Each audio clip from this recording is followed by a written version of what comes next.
Hi guys, Rebecca here from the Ship Shape Shop. Today I thought I'd do something different. This is actually quite a funny story. I've been wanting to show you how to organise your pantry via organising my pantry since we went into lockdown. But I haven't been to the supermarket in 2 weeks and the pantry is looking a little bit bare. There's not much in here. I'm determined to stretch us out until Friday if I possibly can.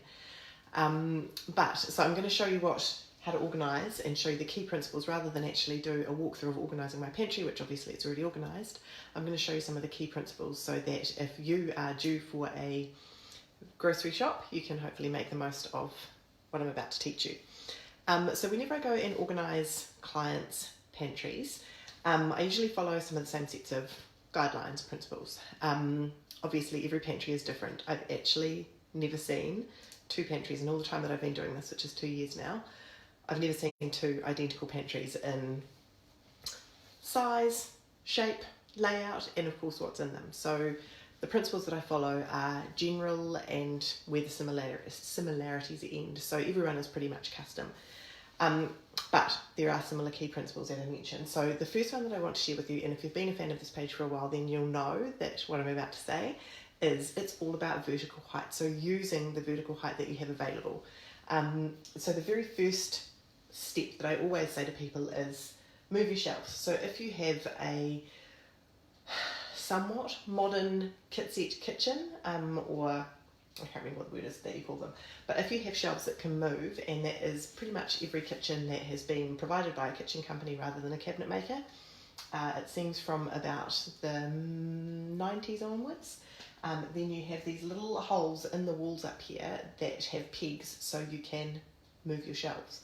Now if you, this is a good example actually, this one doesn't have them, but if your shelf is feeling a little bit saggy, this one looks a little bit saggy here, in the middle because of the weight of stuff that's been put on it over the years, but you don't have the little pins that go into the holes to hold the shelves up, you can just buy them from Bunnings. Obviously not at the moment, not while we're in lockdown, but that is something that you can go and buy.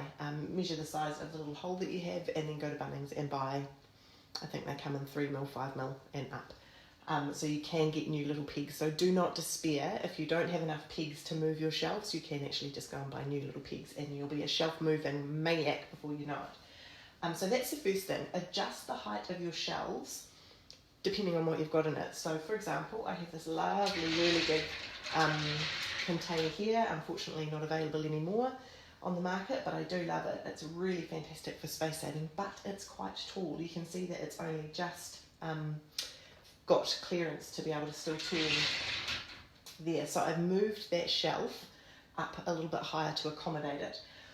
What that then does is create a whole bunch of space for taller stuff on this particular shelf. So all of my tall foods, like my sauces, my bottles of oil, my different kind of vinegars and everything, they go on the same height shelf as the tallest thing. Now the reason that I do that is because otherwise, imagine if I put my sauces up here, it's not going to fit.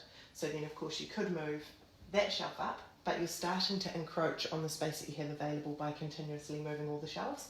So it makes far more sense to move and have one shelf that's going to accommodate your tallest thing and then add the other tall things to that shelf. Okay, so that is the first principle. Move the shelves to create some vertical height. What that then does is potentially create an issue with making the most of the vertical height. Now I'm just going to remove something. I should have thought about this before, but it will illustrate it. So when you're using the vertical height that you have available, imagine if I had a whole bunch of things down here. Let's just put them down here. This space here, this is what I would call a void. And that's a waste, it's wasted airspace. So this shelf, it's not actually a great example of it because it's a U-shaped shelf, but you can imagine if the shelf came all the way out to there, what can I use? And the shelf ended there, you'd be wasting all of that space in the front there where you could be stacking it high. So there are ways around this, and I want to show you one genius hack for that. Put those things back. So let's see if this will work. So this here an undershelf basket. You can buy them under usual circumstances. You can buy them from Kmart and from Briscoe's. And they're wonderful because you can just clip them. This is going to be too deep for that shelf. But you can clip it to the underside of the shelf. And these are perfect for boxes of stuff. I use mine for wraps and naan breads and everything that's still in packet. Stuff that's flat is really annoying to store in a pantry because it either sits there and takes up all of that stuff and then gets squished and you forget that it's there. So this is actually a genius option for storing your flat, for lack of a better word, your flat food, if that makes sense. So it's just called an undershelf basket or a wrap rack. That's wrap with the W-R-A-P, rack. Because they're also great for storing like Glad wrap and tinfoil and everything. And in fact, I think that's probably what they were originally designed for, but perfect for flat food and boxed food. So that's one way to make the most of that vertical height that would otherwise be wasted here by attaching something to the underneath of the shelf above, if that makes sense. Let's put that right back. Oh, wrong shelf. So that's making the most of the vertical height. There are a couple of other ways I've done it in the shelf. I won't go on and on and on about it, otherwise this will end up being really long again. But you'll see I've added a little shelf in there. That one's just a plastic one from Kmart, folds out, and it's great. It's giving me just a little bit of extra space. And once again, let's just imagine that it wasn't there.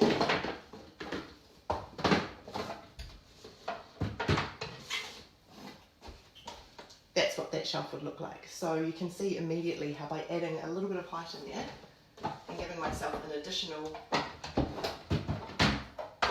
Never do stuff live. Giving yourself an additional shelf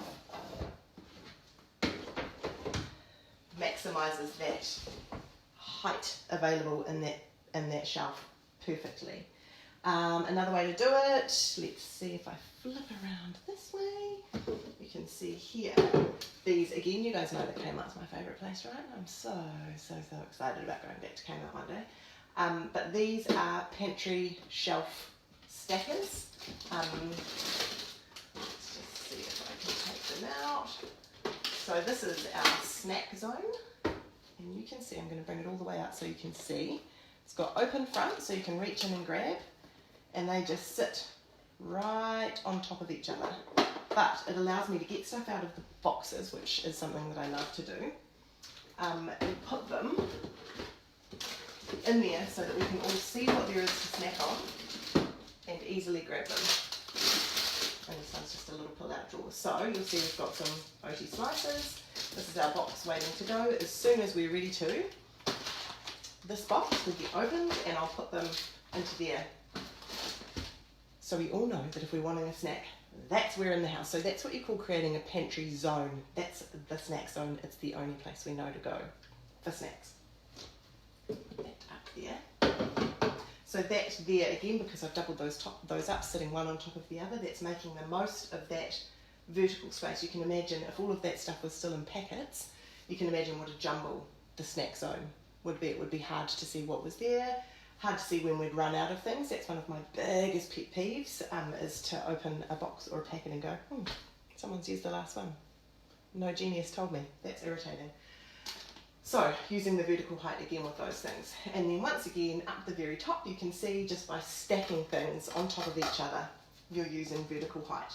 A lot of people ask about glass in the pantry. I don't use glass in the pantry because I'm scared that it's going to get broken because I'm, butterfingers. So I love the click-clack containers, which you can order through me to be shipped after lockdown's ended if you would like to get some. But I love them because they stack really nicely on top of each other. Like even if old Butterfingers drops it, it's not going to slip too far out of the place in there. Right, so we've talked about creating vertical height. We've talked about creating a zone. The next thing that I can share with you is using containers to make the most of the depth of your cupboard. So when I talk about depth, I'm talking about this is the front, that's the back, and you're using the whole depth of it. So a great example of this is using pull-out drawers. Can you see that? Possibly not. I'll pull it all the way out so you can see. So this, again, from Kmart. is a drawer. It's got different compartments. So this is my rice and pasta zone, so that when I'm looking for pasta or rice, I know this is where it's going to go, where the packets of it are.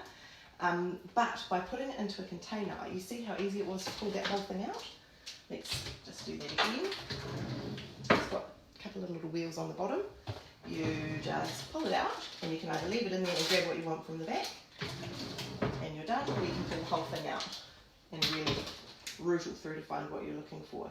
Now, what I love about that is, let me do the other demonstration and see if you can actually still see me, is if everything was not in the drawer, pull-out drawer, if it was just shoved on the shelf, then this would be what I would be doing right now to try and find what I needed.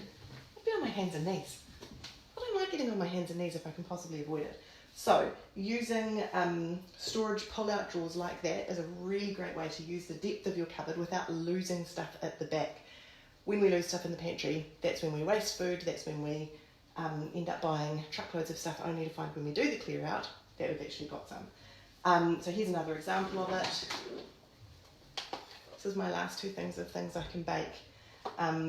But I know this is my baking container, so rather than getting down on my hands and knees again, because it's in a container, I can just slide it in, slide it out, grab what I want. And again, they're in zones, so I know exactly what it is that I'm looking for. The final thing that I want to share with you is, if you haven't heard me talk about turntables, now the light's going all weird on my face, and going on my eyes a little bit. If you haven't heard me talk about turntables before, well, you're in for a treat. I love turntables. So this is a turntable here, and they are wonderful for tricky spaces in your pantry, but all throughout your home. There are so many examples of turntables, that's a whole separate post for me to do. But if you have a pantry that has got an awkward space, so where you find that you're reaching around a corner, that's called a blind corner in a pantry, where it's a really deep space, or where you've got a really narrow space that you're working with, by adding a turntable, you are making it really easy. So by putting it on, let me explain that better. By putting it on a turntable, you're able to turn the turntable to find the sauce bottle that you need, rather than going like this and trying to find the right thing, and you'll end up having to move a whole bunch of bottles out of the way. So that is why I absolutely love turntables. I've got a couple of them in my pantry. There's another one in there for the different oils and vinegars and sauces that I have. I did mention that was the last thing. There's one more thing that I'm going to share, and it's funny, but I can't reach to tell you. Bear with. Here's my little stool that I need to get to the top of my... actually, that's another place to put a turntable, is up on high shelves, if that's where you put your sauce, because it saves you having to get on the stool. I could put a turntable up there, spin it around to find what I wanted and grab, if that's where I wanted to keep my sauces. But the final, and I promise this is the last thing, the final thing I want to mention is label your stuff. So labelling is like leaving a tiny instruction for everyone in the house to follow, and there are so many different ways that you can label. If you just have a flick through previous videos from the Ship Shop Shop, you'll see a recent one about labelling stuff. I didn't follow my own instructions, and I have this mystery stuff in this container. I have no idea what it is, and I'm not a chef, so I've opened it, I've smelled it. It's a mystery. Unfortunately, it's going to have to go in the bin because I don't know what the hell I'm supposed to do with it. So, label your stuff, guys. It will keep those mysteries at bay. It will help people put things away for you. For example, this box up here, I know that's my baking box because there is a label on it. You can't see it, but there is a label on it. That's where I keep my baking soda and baking powder and everything. It's up there. I know exactly where it is. All of my other containers are labelled one way or another, and it's so that I know what is in them, so I don't end up with food waste, which I'm actually going to leave it in my pantry and ask my mum, what the hell is this once we're out of lockdown, to see if I can salvage it. But if she doesn't know, then out it goes. So that's it. Those are the principles for organising your pantry. Make the most of your vertical height available by adjusting your shelves if you can. Add additional products in to, again, create more vertical height and more shelving storage options within the shelf. Don't be afraid to use the underneath of a shelf to by adding one of those under shelf baskets. to make the most of the vertical height there. Use stacking products like these guys up here, and of course stack your containers on top of each other if you need to. So that's vertical height. Use turntables to get into tricky and awkward spots, and use the depth of your drawers, depth of your pantry by adding in some pull-out drawers, which is such a fantastic solution. I absolutely love them. If you have any questions about pantry organisation, I would love it if you would comment below, ask me your questions, give me something to do, help me from going insane. You can see my pantry is organised. My whole house is kind of organised, and I'm getting a little bit stir crazy looking for things to organise. So if you've got any questions about pantry organisation or anything in particular, please hit me up in the comments. Please feel free to send me a message. I would love to help you. I'd love to give you some advice if you can take a photo of the space that you're struggling with. If you want the full walkthrough without me blah blah blah blah blahing on of how to organise a pantry, it is actually in my Facebook group, which I'll drop a link to in the comments. You're welcome to join. It's completely free, and it's got the different walkthroughs that I create in there. So if you liked this and you think, hey, I'd really like to go over that in a bit more detail, then there's a bunch of videos there, the whole ebook that you can have. It's all over in my Facebook group. That's it. Once again, I've blathered on for far too long. But I hope you've enjoyed it, and I would love to hear from you if you've got any questions. I'll catch you soon, guys. Bye!